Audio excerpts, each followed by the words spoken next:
Cody would have been able to show affection, or we would have been able to show affection to him. Robyn isn't the delicate flower of sister wives. She's the poison ivy choking what's left of it. Cody Brown, never one to miss an opportunity to inflate his ego at a woman's expense, managed to accidentally insult Robyn during a red carpet interview. Oh, Robyn's going to walk. She's a tender person. She's a great mother, but she's not going to be focused on her fitness. With a straight face, he described her as tender and suggested she couldn't handle certain things. Translation, she's not exactly keeping up in the fitness department. Of course, in Cody's mind, this was a compliment. Generally, what happens is anytime Robyn is slighted, and he prizes Robyn's softness, her meekness, her perpetual neediness. It makes him feel rugged by comparison. Big, strong man protecting fragile flower. This dynamic explains why Robyn remains while the original three wives fled. They were independent, self-sufficient, and unwilling to grovel. Robyn plays helpless, and Cody basks in the illusion of dominance. I love Cody, but I never wanted to live monogamy. The irony, however, is that Robyn is anything but delicate. She has shown her temper before, snapping over table arrangements, yanking furniture in fury when she didn't get her way. The tender flower is more thorn than petal, and far from the submissive angel Cody pretends she is. No, I don't think that Robyn has any desire to live polygamy or plural marriage. Christine was right years ago. Robyn never truly lived polygamy. She inserted herself, demanded the lion's share of Cody's attention, and then proceeded to benefit from the collapse of the family unit. Okay, because she was being told by Robyn. He still says he loves you. Beneath the facade of softness lies someone manipulative, performative, and endlessly draining. Financially, emotionally, and yes, by many accounts, domestically. She doesn't cook, she doesn't clean, she doesn't even watch her own children. Boring, dependent, and indulgent, she has somehow convinced Cody she's the prize. In reality, he traded women who endured poverty, raised 13 children, and built a family from the ground up for a partner whose greatest contributions appear to be jewelry shopping and curating a doll collection. And yet, Cody clings to her, even as the cracks in his devotion show. Do you agree with Christine? Was it about looks? Once upon a time, Robyn's youth and relative beauty polished his public image. Now, standing beside his newly famous acquaintances, she no longer provides that sheen. He may already be fantasizing about a younger, more marketable influencer wife who can bring him attention and labor he himself won't provide.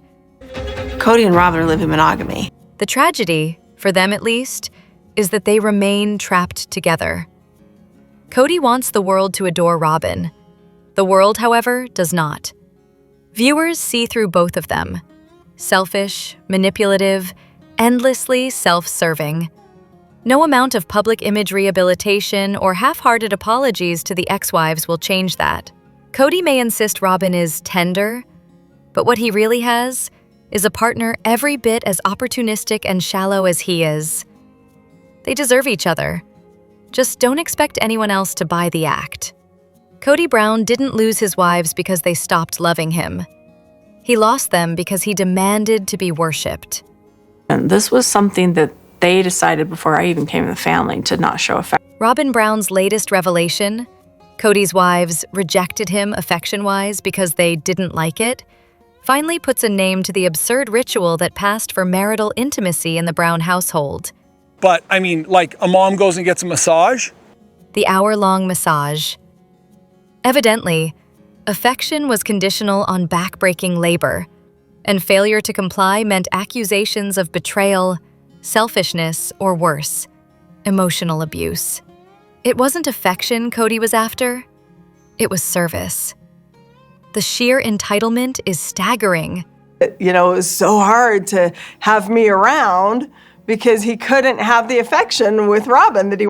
Who demands massages as a prerequisite for sex without even offering the courtesy of reciprocity? Christine, Janelle, and Mary were already stretched thin, juggling childcare and household duties. Yet the supposed patriarch positioned himself as a monarch awaiting tribute. Meanwhile, Robyn recasts their exhaustion as rejection, as if the women were at fault for refusing to worship at the altar of Cody's ego. if Cody would have been able to show affection or we would have been able to show affection to him. Christine's silence on this in her memoir is telling. Perhaps she recognized that while Robyn delighted in playing instigator, Cody was always the real problem. The others rejected not intimacy itself, but the grotesque imbalance that required them to serve without ever being cherished in return. His romantic encounters sound less like passion and more like transactional drudgery. 1 hour of manual labor in exchange for 3 perfunctory thrusts. And then I asked her to come to this conversation with Cody. Why did you ask her? Robyn's audacity in confronting Christine about why she stopped massaging him crosses a line so brazen it borders on parody.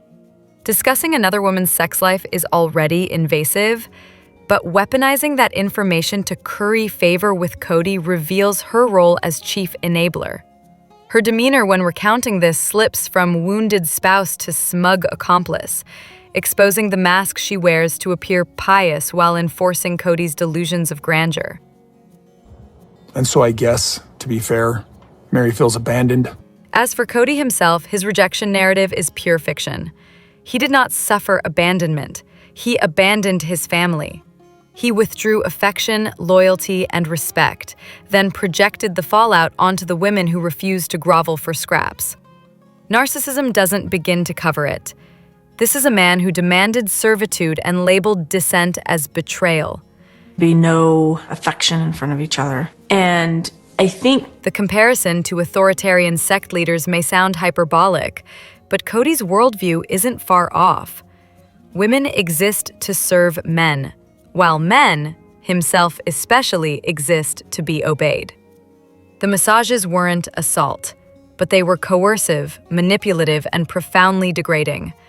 That Robyn frames all of this as normal or even justified only underscores her inability or refusal to recognize hypocrisy. He's this king and all these women are so subservient to him. In the end, what masqueraded as marriage was little more than a feudal arrangement. Cody played the king, Robyn the dutiful courtier, and the other wives the exhausted subjects, expected to serve endlessly without reward. The shocking part isn't that the women eventually revolted, it's that they endured such indignities for as long as they did. All Cody ever talked about was how much he was sad that he was losing this house. They called it a plan for togetherness, but here's the truth. The one big house was never about unity. It was about control. The infamous one big house debate in Sister Wives has long looked less like a dream of unity and more like a thinly veiled financial trap. Cody Brown, sulking when his wives rejected the plan, appeared less wounded by the blow to family harmony and more by the loss of an opportunity to consolidate assets under his control. But you know what? He has a house that he lives in up on the hill with Robyn, and it's really nice. The proposal's timing was telling. It coincided with Cody's sudden insistence on separating finances, all while he and Robyn conveniently settled into their sprawling, brown manor. One can't help but wonder if the communal house was never about family togetherness at all, but rather a clever scheme to funnel every wife's resources into a single, immovable investment, one that, in practice, would have left Cody and Robyn as the de facto owners. This dollhouse has been my dream forever since. Of course, the logistics were laughable. Robyn, who has never displayed the slightest interest in living shoulder to shoulder with her sister wives, would hardly have tolerated sharing walls, let alone kitchens. Where would her endless doll collection reside? Her office for work? The ever-present babysitter's domain? The idea of her consenting to genuine communal living strains belief. At best, the pitch gave her a moment to posture as though she valued polygamy, even as she secured her future in a separate, superior household. What makes the scheme more sinister is its design. And then since COVID, it's really been about the behaviors of each household. By tying all the wives' money to a single property, Cody could behave as recklessly as he pleased, knowing escape would come at a financial cost too steep for anyone but him and Robyn. Daily visits to other wives could be performed like contractual obligations, while nights would be reserved for Robyn, without even the pretense of fairness. You were asking why our nanny was able to hang out with our kids.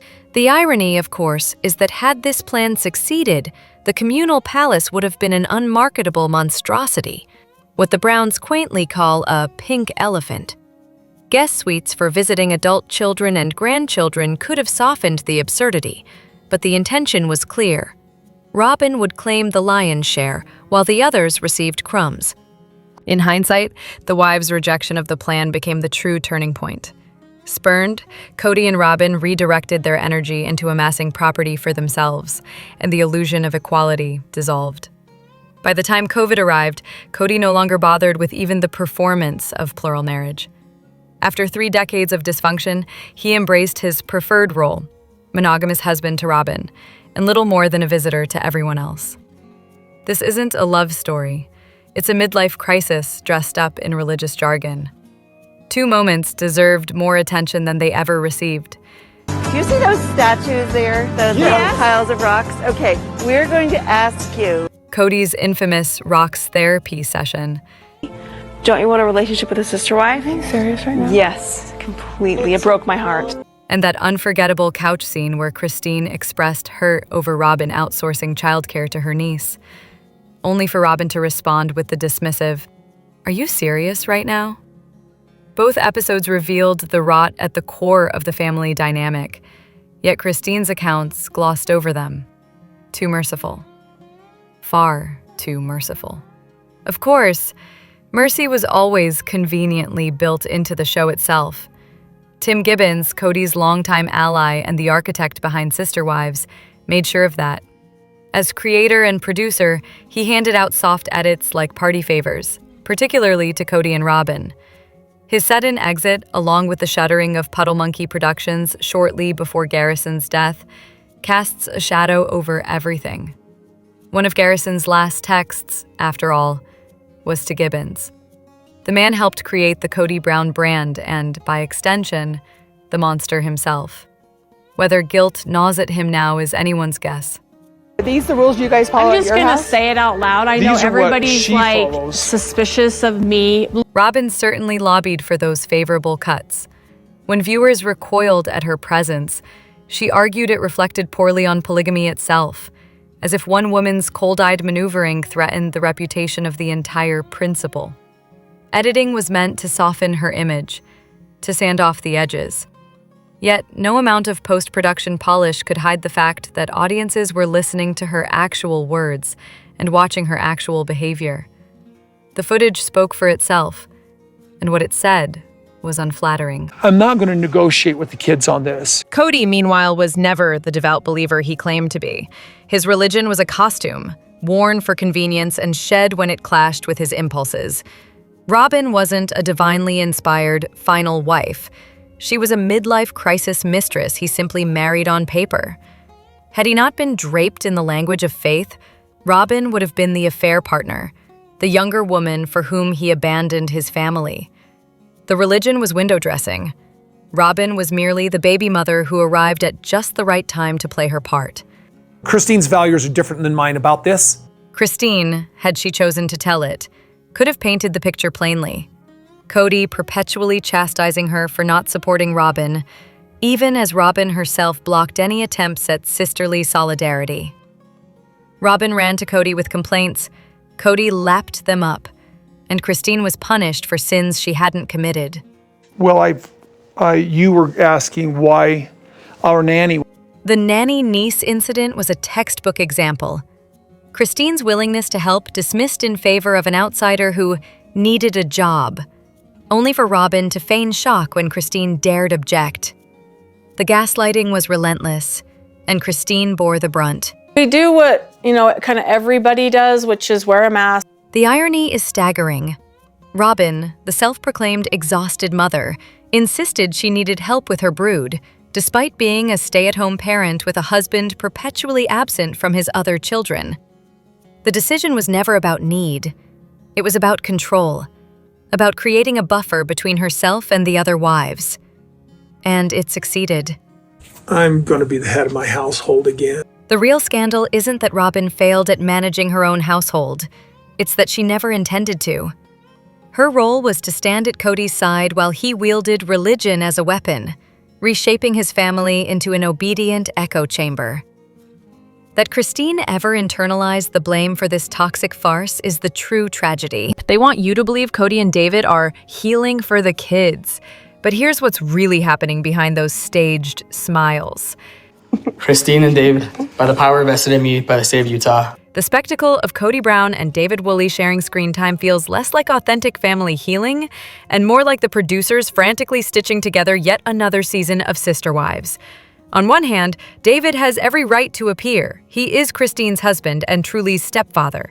On the other, the optics of him palling around with Cody, the same man Christine accused of being controlling and cruel, reek of staged television, not reconciliation. With all the relationship stuff that we're doing and the conversations that we're having. The logic of it all, of course, is money. Christine cannot carry another season on declarations of love for David alone. Viewers expect drama, and TLC knows it. The network managed to keep Janelle in the background for 15 years with virtually no storyline until COVID forced her into relevance. Christine, now remarried, isn't afforded that luxury.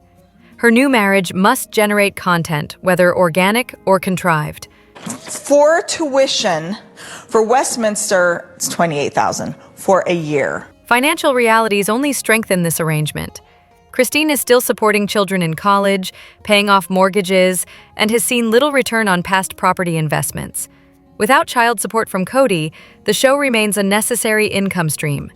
And I'll be paying for that debt for 30 years. At 51, with retirement still a distant and expensive prospect, why wouldn't she and David lean into the cameras?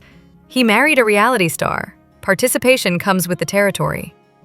She'd be crying, and all I can do is be there for her, listen to her.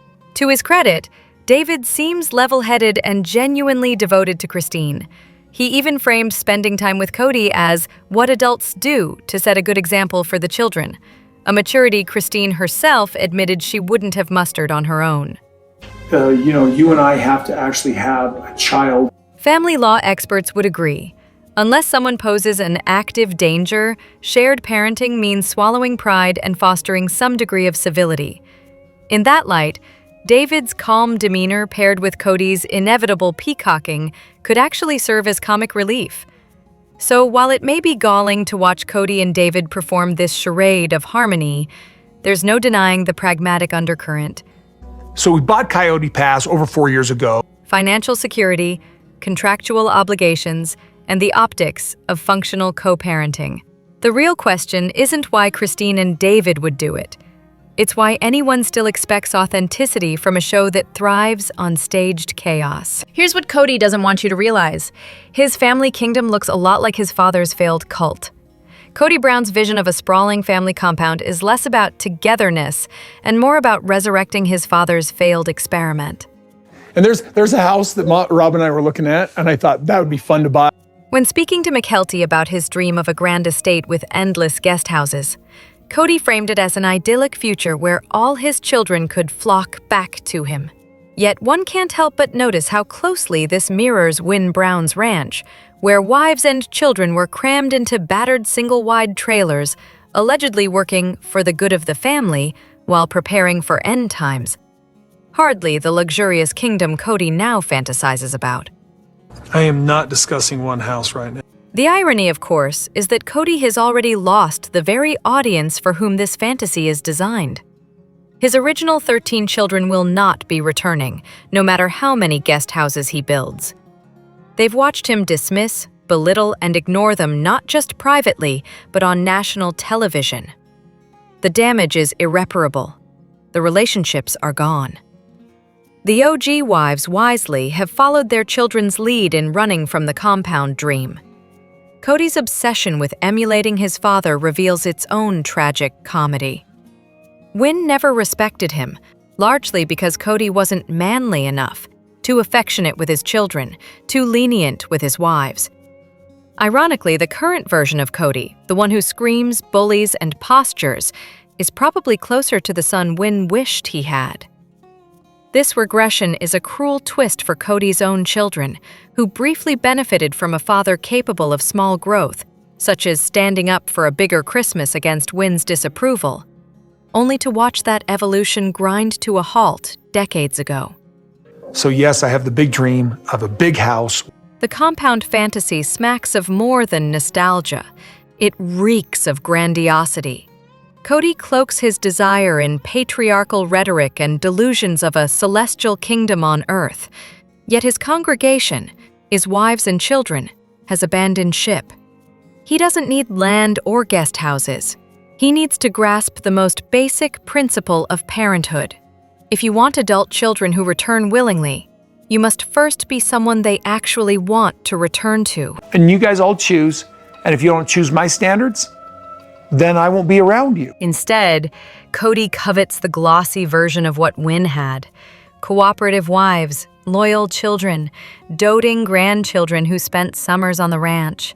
But unlike Wynn, who, for all his faults, maintained relationships with his offspring even across differing beliefs, Cody has sacrificed connection for control. His dream is luxury without substance, a kingdom without subjects.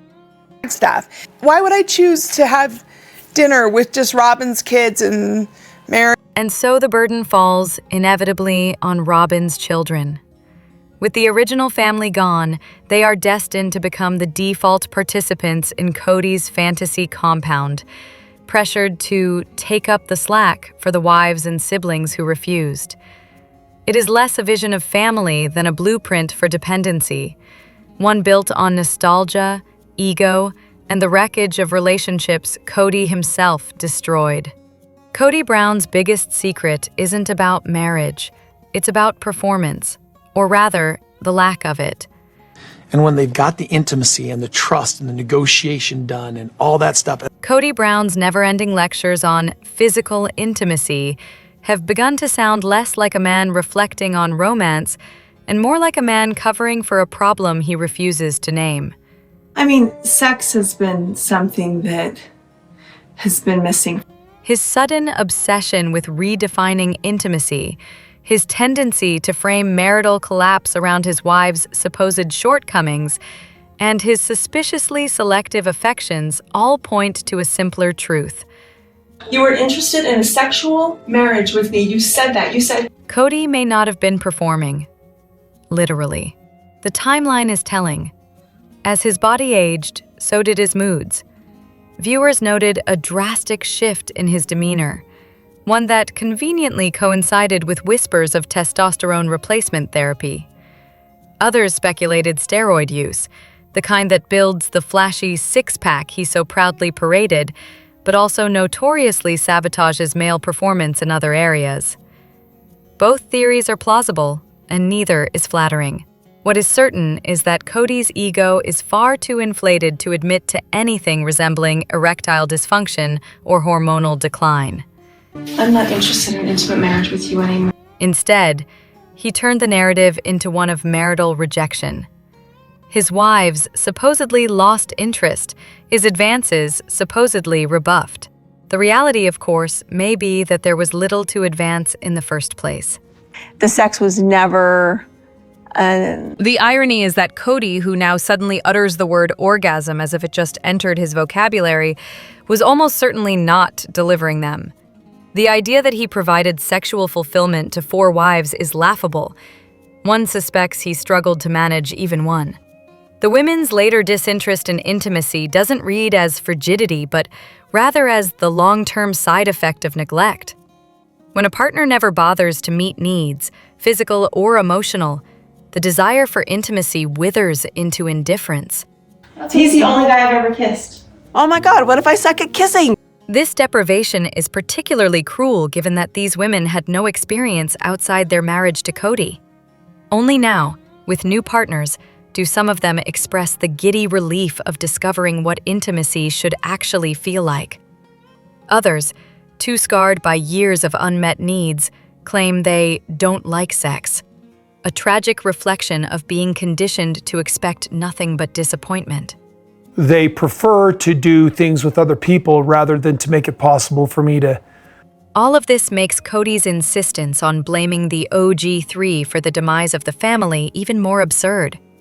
If anything, the unspoken truth may have been his greatest insecurity, that his ability to perform faded years ago, leaving Robyn as the only recipient of his selective attention.